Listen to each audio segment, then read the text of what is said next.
என்னை காத்தருளும் உம்மிடம் நான் அடைக்கலம் புகுந்துள்ளேன். நான் ஆண்டவரிடம் நீரே என் தலைவர். வேற்று தெய்வங்களை பின்பற்றுவோர் தங்கள் துன்பங்களை பெருக்கிக் கொள்வர். அவற்றுக்கு செலுத்தப்படும் இரத்தப் பலிகளில் நான் கலந்து கொள்ளேன். அவற்றின் பெயரை கூட நாவினால் உச்சரியேன். இறைவா என்னை காத்தருளும் உம்மிடம் அடைக்கலம் புகுந்துள்ளே. இறைவா என்னை காத்தருளும் உம்மிடம் அடைக்கலம் புகுந்துள்ளே. மாதா தொலைக்காட்சி நேயர்கள் அனைவருக்கும் இனிமையான வணக்கத்தை தெரிவித்துக் கொள்கின்றேன். தினம் ஒரு திருப்பாடல் நிகழ்ச்சி வழியாக மீண்டுமாக இறை அனுபவத்தை, இறைவனது இரக்கத்தை நாம் பெற்றுக்கொள்வதற்கு இறைவன் தாமே நமக்கு இந்த நாளை தந்திருக்கின்றார். எனவே நாம் ஆண்டவரிடத்திலே ஒப்பு கொடுத்து ஜெபிப்போம். இந்த நாளுக்கான திருப்பாடல் நமக்கு 16வது திருப்பாடல் கொடுக்கப்பட்டிருக்கின்றது. இன்றைய நாளினுடைய இந்த திருப்பாடலை நாம் சற்று தியானித்து பார்க்கின்ற பொழுது, கடவுள் மீது தாவீது அரசன் கொண்டிருக்கக்கூடிய அந்த பற்றுறுதியையும் நம்பிக்கையையும் தெளிவுபடுத்துகின்றது. அப்படி என்றால் இறைவனிடம் அவர் நம்பிக்கை கொண்டவராக இருக்கின்றார், அதுவும் முழுமையான நம்பிக்கை கொண்டவராக இருக்கின்றார். இறைவனிடத்திலே அடைக்கலத்தை தேடுகின்றார். அதே போல அந்த உயிர்த்தெழுதலின் நம்பிக்கை குறித்தும் இந்த திருப்பாடல் நமக்கு சுட்டி காட்டக்கூடியதாக இருக்கிறது.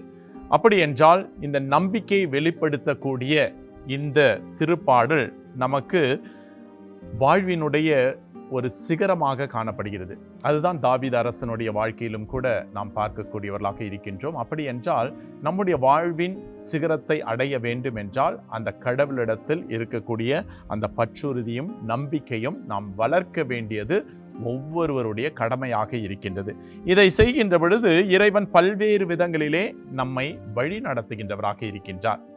இந்த வழி நடத்துதலின் பொழுது இறைவனையே தனது பாதுகாவலராகவும் சொத்தாகவும் மகிழ்ச்சியாகவும் அவர் ஏற்றுக்கொண்டார். அப்படி என்றால் இறைவன்தான் எல்லாம் என்கின்ற அந்த முழுமையை அவர் அடையக்கூடியவராக இருக்கின்றார். எனவே இந்த வசனங்களை எல்லாம் நாம் சற்று வாசித்து தியானிக்கின்ற நேரத்திலே நமக்கும் கூட அதே ஒரு உணர்வை கொடுக்கக்கூடியதாக இருக்கிறது. இறைவன் மீது ஒரு ஆழ்ந்த நம்பிக்கை நாம் பெறக்கூடியவர்களாக இருக்கிறோம். அதுதான் நமக்கு இன்றைக்கு தேவைப்பட்டதாக இருக்கின்றது. அப்படி என்றால் இறைவன் நம்முடைய பாதுகாவலராக இருக்கின்றார் என்பதை முதலிலே உணர வேண்டும். இறைவன் என்னுடைய பாதுகாவலராக இருக்கின்றார் என்றால் நான் அந்த இறைவனிடத்திலே தஞ்சம் அடைய வேண்டும். அந்த இறைவனிடத்தில் நான் தஞ்சம் அடைகின்ற பொழுது இறைவன் எனக்கு தேவையான அனைத்தையும் அவர் தரக்கூடியவராக இருக்கின்றார். ஏனென்றால் நீரே என் தலைவர், உம்மையன்றி வேறு செல்வம் எனக்கு இல்லை என்று தாவீது அரசன் சொல்லுகின்றார். அப்படி என்றால் இறைவன் தான் நம்முடைய செல்வம், அவர்தான் நம்முடைய தலைவன், அவர்தான் நமக்கு எல்லாமுமாக இருக்கின்றார் என்கின்ற அந்த உணர்வு நமக்கு ஏற்படுத்த வேண்டும். இரண்டாவதாக பார்க்கின்ற பொழுது இறைவன் நமக்கு கிடைத்த ஒரு மாபெரும் உரிமை சொத்தாக நாம் கருத வேண்டும். இறைவனை நாம் எப்பொழுது நமது உரிமை சொத்தாக ஏற்றுக்கொண்டு எல்லாம் அவராக இருக்கின்றார் என்பதை நாம் உணர்கின்றோமோ அப்பொழுது நம்முடைய வாழ்க்கையிலே பல்வேறு நிலைகளில் நாம் தெளிவு பெற்றவர்களாக இருக்கின்றோம். அப்படி என்றால் நாம் என்ன செய்ய வேண்டும்? இன்றைக்கு வேற்று தெய்வங்களாக இருக்கக்கூடிய பல்வேறு நிலைகள், அது என்னுடைய பல நிலைகளிலே பார்க்கின்ற பொழுது ஒருவேளை சொத்து சேர்ப்பதாக இருக்கலாம், அல்லது பதவியை நாடி செல்லக்கூடியதாக இருக்கலாம், அல்லது வீணான பெருமைகளுக்கு நம்முடைய மனதை கொடுக்கக்கூடியதாக இருக்கலாம். இதெல்லாமே ஒரு வேற்று தெய்வமாகத்தான் இன்றைக்கு காணப்பட்டு கொண்டிருக்கிறது. அப்ப இதிலிருந்து எல்லாம் நான் விடுதலை பெற வேண்டும் என்றால் என்னை நான் உணர வேண்டும். அப்ப என்னை நான் உணர்கின்ற பொழுது ஆண்டவரை நான் பற்றி கொள்ள வேண்டும், அவர் மீது நம்பிக்கை வைக்க வேண்டும்.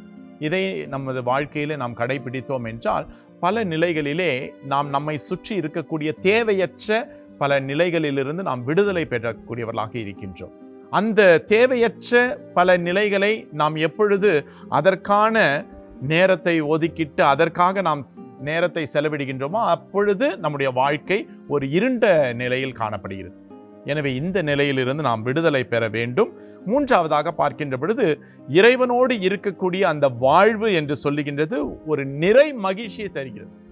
இன்னைக்கு உண்மையிலே பாருங்க, நிறைய பேர்கிட்ட அந்த நிறைவான வாழ்வு, நிறைவான மன அமைதி எங்க இருக்குதுன்னா, யாரெல்லாம் ஜெபத்திலே முழுவதுமாக ஆண்டவரிடத்தில் ஒப்பு கொடுக்கின்றார்களோ, ஈடுபடுகின்றார்களோ, அந்த ஜெபத்தில் முழு ஆர்வத்தோடு பங்கு கொள்கின்றார்களோ, முழு திருப்பலியை காண்பதன் வழியாக இறை ஆசி நமக்கு கிடைக்கின்றது என்கின்ற உணர்வை ஏற்படுத்துகின்றார்களோ, அவர்களது வாழ்க்கை நிச்சயமாக உள்ள மகிழ்ச்சியை தரக்கூடியதாக இருக்கிறது.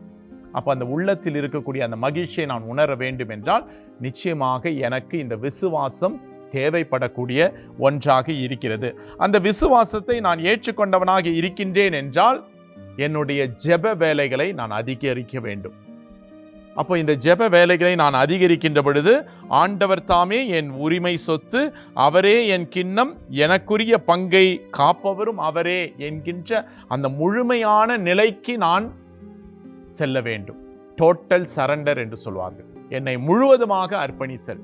அப்போ அந்த முழுவதுமாக அர்ப்பணிக்கின்ற பொழுது இறைவன் பல்வேறு நிலைகளிலே நம்மை ஆசீர்வதிப்பார். நம்ம என்ன காரியங்கள் செய்தாலும் ஆண்டவரிடத்திலே அர்ப்பணித்து ஆண்டவரிடத்திலே நம்பிக்கை கொண்டு அந்த வேலைகளை, நம்முடைய செயல்களை நாம் செய்கின்ற பொழுது அதிலே ஒரு மன நிறைவை நாம் பெறக்கூடியவர்களாக இருப்போம். மன மகிழ்ச்சி நமக்கு காணப்பட வேண்டும். எனவே அன்பிற்குரிய சகோதரனே, சகோதரியே, நம்முடைய உள்ளத்திலே முதலிலே அந்த மன மகிழ்ச்சி இருக்க வேண்டும். மனதிற்கு ஒரு ஆறுதல் வேண்டும். அந்த மனதிற்கு ஒரு இன்பமான ஒரு சூழ்நிலை ஏற்படுத்த வேண்டும் என்றால் அது ஜெபத்தின் வல்லமையினால் மட்டுமே. எனவே ஒரு கணம் நம்மையே நாம் ஆண்டவரிடத்திலே ஒப்பு கொடுத்து ஜெபிப்போம். இரக்கம் மிகுந்த எங்கள் நல்ல ஆண்டவரே, இதோ இந்த நாளுக்காக நாங்கள் ஜெபிக்கின்றோம். அன்பு ஆண்டவரே, பற்றுறுதியும் நம்பிக்கையும் கொண்டவர்களாக எங்களது வாழ்க்கையிலே நாங்கள் வாழ்வதற்கு நீர் பல வேளைகளிலே எங்களுக்கு துணையாளராக இருக்கின்றீர். ஆனால் அவற்றையெல்லாம் நாங்கள் மறந்து இன்றைக்கு உலக காரியங்களிலே ஈடுபட்டு எங்களே நாங்கள் உட்படுத்தி உம்மை நாடுவதற்குரிய நேரத்தை நாங்கள் சுருக்கிக் கொள்கின்றோம். அன்பு ஆண்டவரே, இதோ எங்கள் வாழ்க்கையில் நாங்கள் தொடர்ந்து உம்மை நாட வேண்டும், உம்மை போற்ற வேண்டும், உம்மை புகழ வேண்டும், வழியாக நாங்கள் மாட்சி அடைய வேண்டும் என்று எங்கள் ஆண்டவராகிய கிறிஸ்து வழியாக உம்மை நோக்கி ஜெபிக்கின்றோம். ஜீவனுள்ள நல்ல பிதாவே, ஆமென்.